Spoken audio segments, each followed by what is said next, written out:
नमस्कार, जय हिंद, वंदे मातरम। दोस्तों, आप सभी लोगों का स्वागत है आपके अपने यूट्यूब चैनल जिसका नाम है सरकारी एग्जाम फाइटर। दोस्तों, आपके एसएससी एमटीएस के एग्ज़ाम जो है ना बहुत ही ज़्यादा नज़दीक आ चुके हैं।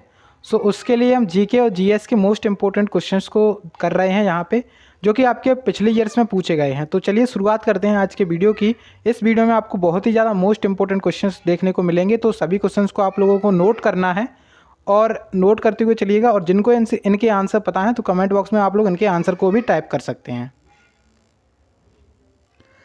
देखिए, पहला प्रश्न है और बोला गया है, भारत में अनियमित जमा योजना प्रतिबंध अधिनियम किस वर्ष में लागू किया गया था। तो देखिए, क्वेश्चन इंपॉर्टेंट है ये।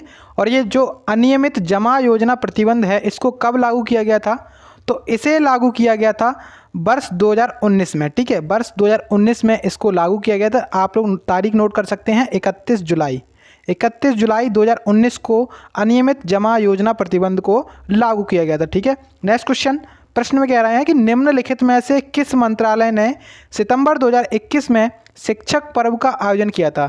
देखिए, शिक्षक पर्व का जो आयोजन है वो किस मंत्रालय के द्वारा किया गया था? तो शिक्षा मंत्रालय के द्वारा सन 2021 में ये शुरू किया गया था। ठीक है, तो यहाँ पे आंसर लगाएगा ऑप्शन नंबर पहला, इसका करेक्ट आंसर हो जाएगा। ठीक है, नेक्स्ट क्वेश्चन। क्वेश्चन कह रहा है कि दिल्ली सल्तनत में सैन्य कमांडरों को सौंपी गई प्रादेशिक इकाइयों को किसके रूप में जाना जाता था। तो ये क्वेश्चन आपके इतिहास के हिसाब से बहुत ही ज़्यादा महत्वपूर्ण है और क्वेश्चन रिपीट भी होने के चांसेस भी हैं।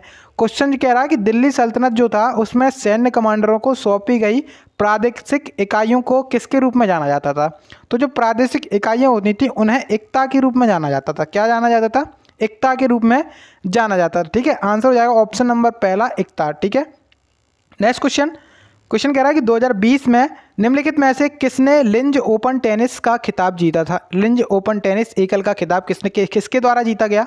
तो लिंज ओपन टेनिस का खिताब जीता गया आर्यन सवालेंका के द्वारा। आर्यन सवालेंका, इसका ऑप्शन नंबर पहला सही उत्तर हो जाएगा। नेक्स्ट क्वेश्चन की तरफ। नेक्स्ट क्वेश्चन कहता है आपसे कि निम्नलिखित में से कृष्णा नदी की एक सहायक नदी कौन सी है। तो क्वेश्चन आपसे ज्योग्राफी के हिसाब से पूछ सकता है। तो कृष्णा नदी जो है ना, इसकी सहायक नदी कौन सी है? यहाँ पे इसकी सहायक नदी पूछी गई है और सहायक नदी का नाम है घाटप्रभा। घाटप्रभा नदी कर्नाटक में कृष्णा नदी की एक महत्वपूर्ण दाहिने किनारे की सहायक नदी है। ठीक है, यह पश्चिमी घाट से निकलती है एवं जो चिक्कस में कृष्णा नदी के साथ मिल जाती है। ठीक है, नेक्स्ट यहाँ पे क्वेश्चन आंसर हो जाएगा घाटप्रभा नदी। Next question. 2020 में किस पुरस्कार के लिए पुरस्कार राशि 7.5 लाख रुपए की राशि से बढ़ा करके 25 लाख रुपए कर दी गई है। तो क्वेश्चन इंपॉर्टेंट है और ये राशि मतलब कौन सा पुरस्कार था जिसकी राशि पहले 7.5 लाख रुपए थी और उसको बढ़ा करके 25 लाख रुपए कर दिया।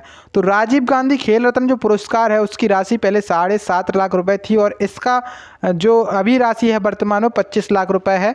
इसको 2020 में चेंज किया गया था। अभी इसमें वर्तमान में इसका नाम भी बदल दिया गया है। तो वर्तमान में इसका नाम क्या है, आप लोग मुझे कमेंट बॉक्स में बताएं कि राजीव गांधी खेल रत्न पुरस्कार का नया नाम क्या है। Next question.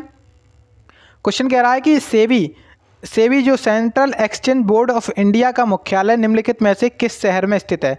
तो सेबी का मुख्यालय कहाँ पर स्थित है आपको बताना है। यहाँ पे आंसर हो जाएगा इसका मुंबई में सेबी का मुख्यालय है। ठीक है, सेबी का मुख्यालय कहाँ पर है? सेबी का मुख्यालय है अपना मुंबई में। ऑप्शन नंबर सेकेंड इसका करेक्ट आंसर है। Next question. क्वेश्चन कह रहा है कि निम्नलिखित में से कौन सा युग्म गलत है। कौन सा युग्म गलत है? अहोम राजवंश असम, गजपति राजवंश उड़ीसा, सरकी राजवंश पंजाब, मेवाड़ राजवंश राजस्थान। तो यहाँ पे हमें ये बताना है कि कौन सा राजवंश गलत है।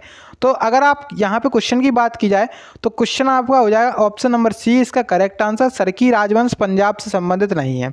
सरकी राजवंश पंजाब से संबंधित नहीं है। ठीक है, तो यहाँ पे आपको आंसर लगाना है ऑप्शन नंबर कौन सा? ऑप्शन नंबर तीसरा, सरकी राजवंश यहाँ पे युग्म गलत है। Next question. क्वेश्चन कह रहा है कि शिशुओं के जन्म के समय निम्नलिखित में से कौन सी हड्डी नहीं होती है। तो जब शिशुओं का जन्म होता है उस टाइम पर बच्चों में कौन सी हड्डी नहीं पाई जाती है। तो कौन सी हड्डी नहीं पाई जाती? जानुका नाम की एक हड्डी होती है जिसको इंग्लिश में नी कैप कहते हैं। क्या कहते हैं? इंग्लिश में नी कैप कहते हैं। जानुका नाम की एक हड्डी होती है जो कि बच्चों के जन्म के टाइम पर नहीं पाई जाती है। ठीक है, ऑप्शन जो पहला इसका करेक्ट आंसर हो जाएगा। Next question. नेपाल के कवि भानुभक्त आचार्य किसका एक संस्कृत से नेपाली भाषा में अनुवाद करने के लिए प्रसिद्ध हैं?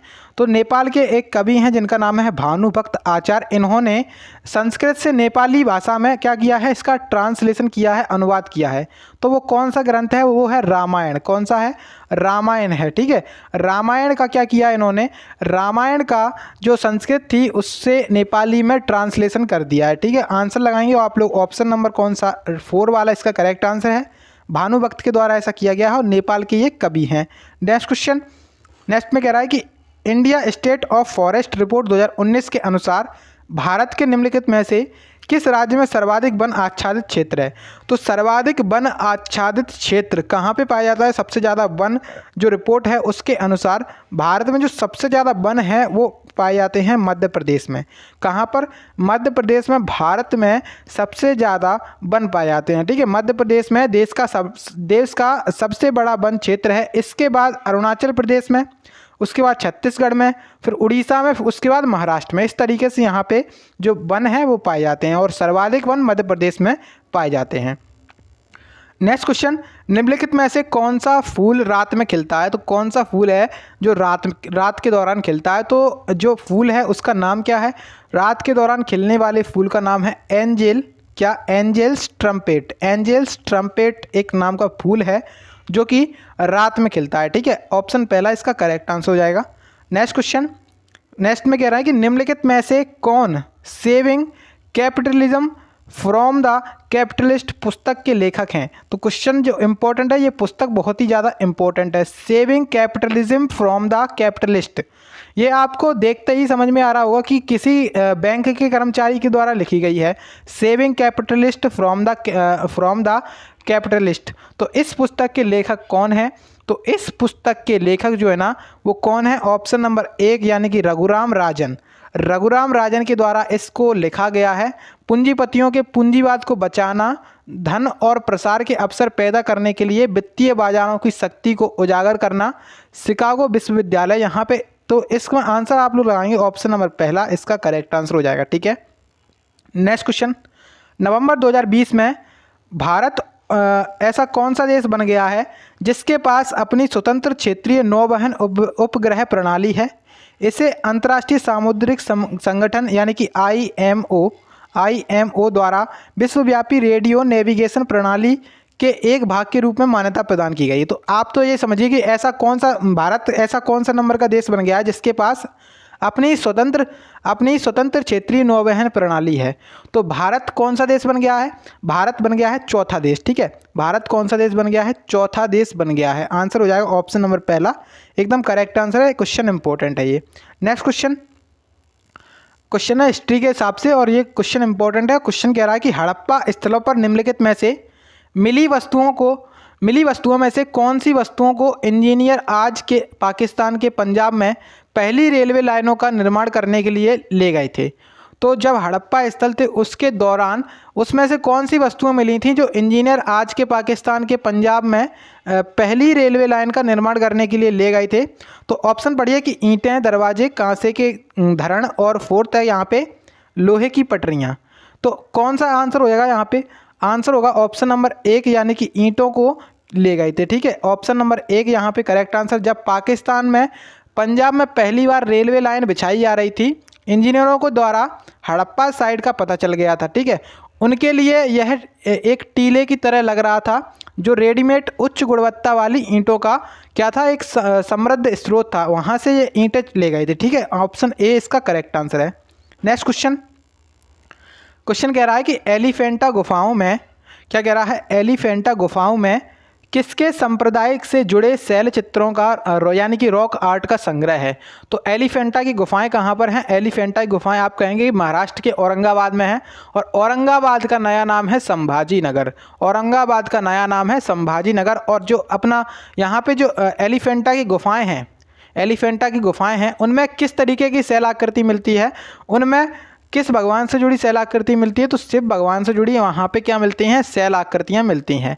ऑप्शन नंबर तीसरा इसका सही आंसर हो जाएगा। ठीक है, नेक्स्ट क्वेश्चन, लोकप्रिय नृत्य लाहो किस भारतीय राज्य से संबंधित है? ये क्वेश्चन आपसे एग्जामिनर पूछ सकता है।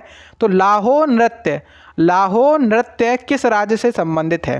तो लाहो नृत्य जो है ना वो किस राज्य से संबंधित है? तो मेघालय इसका एकदम करेक्ट आंसर हो जाएगा। मेघालय यहाँ पे इसका एकदम करेक्ट आंसर है। क्वेश्चन इंपॉर्टेंट है, इसको नोट जरूर कर लीजिएगा। नेक्स्ट क्वेश्चन देखिए। क्वेश्चन कह रहा है कि ऑपरेशन थंडर 2020 निम्नलिखित में से किससे संबंधित है? ऑपरेशन थंडर 2020, ऑपरेशन थंडर 2020 का संबंध किससे है? तो ऑपरेशन थंडर 2020 का संबंध किससे है? आंसर हो जाएगा पर्यावरणीय अपराधों के खिलाफ कार्रवाई करने से। पर्यावरणीय अपराधों के खिलाफ कार्रवाई करने से इसका संबंध है। ऑप्शन 4 इसका सही उत्तर हो जाएगा, एकदम ठीक आंसर हो जाएगा। Next question. क्वेश्चन कह रहा है कि उन जीवों को क्या कहा जाता है जो शिशु संततियों को जन्म देते हैं? उन जीवों को क्या कहा जाता है जो शिशु संततियों को जन्म देते हैं? तो उन्हें कहा जाता है जरायुज। क्या कहते हैं? जरायुज या फिर विविपेरस। ठीक है, जरायुज या फिर विविपेरस कहा जाता है। ऑप्शन ए इसका करेक्ट आंसर है। नेक्स्ट क्वेश्चन देखते हैं। नेक्स्ट क्वेश्चन कह रहा है कि world games athlete of the year award 2019 का विजेता कौन है? तो 2019 का आपसे नहीं पूछेगा, इस क्वेश्चन के हिसाब से आप लोग 2000 जो अपना 22 है उसका आप लोग जरूर देख करके जाइएगा कि world games athlete of the year 2022 का खिताब किसके द्वारा जीता गया है। ठीक है, तो वो क्वेश्चन आपसे पूछ सकता है। और इस क्वेश्चन के आंसर की बात की जाए तो इसका आंसर हो जाएगा रानी रामपाल, ऑप्शन नंबर 3। ठीक है, नेक्स्ट क्वेश्चन। क्वेश्चन कह रहा है कि निम्नलिखित में से कौन सा ग्रामीण परिवारों को प्रत्यक्ष ऋण सहायता प्रदान नहीं करता है? तो जो ग्रामीण परिवार होते हैं उनको सहायता प्रदान नहीं करता है प्रत्यक्ष ऋण सहायता। तो प्रत्यक्ष ऋण का मतलब होता है फेस टू फेस। प्रत्यक्ष का मतलब ही क्या होता है? Face to face. तो फेस टू फेस यहाँ पे जो अपना कौन सा है, आपका जो वित्त मंत्रालय है वो इस तरीके से ग्रामीण परिवारों को क्या नहीं करता है? ऋण प्रदान नहीं करता है। ठीक है, नेक्स्ट क्वेश्चन। क्वेश्चन कह रहा है कि क्या आंशिक परिसीमित तटीय जल निकाय होता है जहां नदियों और जलधाराओं के मीठे पानी में महासागरों के खारे पानी का मिश्रण होता है? देखिए, जब नदियां इस तरीके से बह कर के जाती हैं और इधर अपना क्या है? समुद्र है, तो यहाँ पे जब ये नदियाँ समुद्र में गिरती हैं तो कई जगह यहाँ पे डेल्टा का निर्माण करती हैं और इसी जगह पे कई बार एस्चुरी का निर्माण करती हैं। तो जब यहाँ पे नदियों का मीठा पानी महासागरों में जब गिरता है उस जगह को क्या कहा जाता है? उसे मुहाना कहा जाता है। मुहाना कहा जाता है। ऑप्शन नंबर इसका 4 वाला करेक्ट आंसर है। डेल्टा क्या होता है? डेल्टा यहाँ पे जब नदियाँ अपने द्वारा बहा कर लाया गया कचरा जो है ना वो किनारे पर इकट्ठा कर देती हैं, उसे कहा जाता है डेल्टा। ठीक है, नेक्स्ट क्वेश्चन। नेक्स्ट में कह रहा है कि निम्नलिखित में से किस भारतीय सितार वादक और प्रमुख संगीतज्ञ ने 20वीं शताब्दी की शुरुआत में एक संकेतन प्रणाली विकसित की और भारतीय उपमहाद्वीप को संगीत प्रथाओं को वर्गीकृत किया जो पहले मौखिक परंपरा से आगे बढ़ती जा रही है? तो आंसर यहाँ पे क्वेश्चन एक बार ध्यान से पढ़ लीजिएगा तो आपको अच्छे से समझ में आ जाएगा। और आंसर की बात की जाए यहाँ पे तो आंसर यहाँ पे हो जाएगा विष्णु नारायण भातखंडे। विष्णु नारायण भातखंडे जो है ना इसका आंसर हो जाएगा ऑप्शन नंबर 1।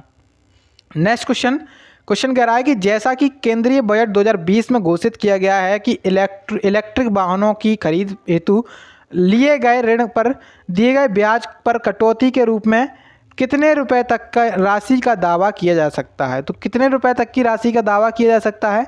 तो 1.5 लाख रुपए तक की राशि का दावा किया जा सकता है। नेक्स्ट क्वेश्चन लास्ट क्वेश्चन है जो कि जो क्वेश्चन आपका पॉलिटी के हिसाब से इम्पोर्टेंट क्वेश्चन है। और क्वेश्चन में कहा गया है कि भारत के संविधान के निम्नलिखित प्रावधानों में से कौन सा प्रावधान संसद के साधारण बहुमत द्वारा संशोधित किया जा सकता है? संसद का अगर कोई साधारण बहुमत है उसके द्वारा भी क्या कर सकते हैं? उसको क्या किया जा सकता है? संशोधित किया जा सकता है। मौलिक अधिकार तो यहाँ पे हो नहीं सकता है। राष्ट्रपति का निर्वाचन और उसकी प्रक्रिया ये भी नहीं हो सकता है। 7वीं अनुसूची में कोई भी सूची ये भी नहीं हो सकती। 7वीं अनुसूची में वैसे है क्या?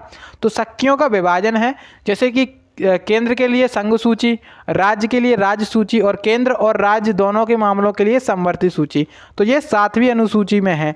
अब राष्ट्रपति का जो निर्वाचन है वो किस भाग के अंतर्गत आता है? तो भाग 5 के अंतर्गत राष्ट्रपति का निर्वाचन आता है जो कि अपना केंद्र के अंतर्गत आता है। ठीक है, इसके बारे में हम बाद में चर्चा कर लेंगे। मौलिक अधिकार संविधान के भाग संख्या 3 में है मौलिक अधिकार और अनुच्छेद 12 से लेकर 35 तक इनका वर्णन किया गया है। ठीक है, तो आंसर यहाँ पे होगा इसका ऑप्शन नंबर पहला, संसद की गणपूर्ति यानी कि कोरम। संसद की गणपूर्ति यानी कि कोरम को क्या नहीं किया जाता है कि जो अपने प्रावधानों के संसद के साधारण बहुमत द्वारा संशोधित किया जा सकता है। ठीक है, तो यहाँ पे ऑप्शन नंबर पहला इसका करेक्ट आंसर हो जाएगा। तो यहाँ पे आज के क्वेश्चन समाप्त हो चुके हैं। वीडियो पसंद आई हो तो वीडियो को लाइक करिएगा। इसी प्रकार की वीडियोस के लिए आप लोग चैनल को सब्सक्राइब कर लें। जिसने प्रीवियस वीडियोस को नहीं देखा है तो उनको जा करके देख लीजिएगा, इंपॉर्टेंट वीडियोस होने वाले हैं।